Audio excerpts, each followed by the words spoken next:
ಎತ್ತ ತಾಯಿಗೆ ಒತ್ತ ನಾಡಿಗೆ ಕುತ್ತು ಬಂದಾಗ ಕೈಕಟ್ಟಿ ಕುಳಿತು ನೋಡಲು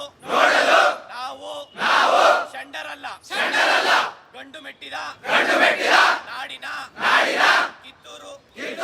ಚೆನ್ನಮ್ಮನ ಮಕ್ಕಳು ನಾವು ಕ್ರಾಂತಿವೀರ ಸಂಗೊಳ್ಳಿ ರಾಯಣ್ಣನ ಕುಲದವರು ನಾವು ನಾಡಿಗಾಗಿ ಭಾಷೆಗಾಗಿ ಹೋರಾಡಲು ನಾವು ಸದಾ ಸಿದ್ಧ ಕನ್ನಡ ಕೇವಲ ಭಾಷೆಯಲ್ಲ ಅದು ನಮ್ಮ ಭಾವನೆ ಕನ್ನಡ ಕೇವಲ ಅಕ್ಷರವಲ್ಲ ಅದು ನಮ್ಮ ಅವ್ವ ನನ್ನ ಕನ್ನಡ ಅವ್ವನಿಗಾದ ಅವಮಾನ ಮೆಟ್ಟಿ ನಿಲ್ಲಲು ನಾನು ಫೆಬ್ರವರಿ 18ಕ್ಕೆ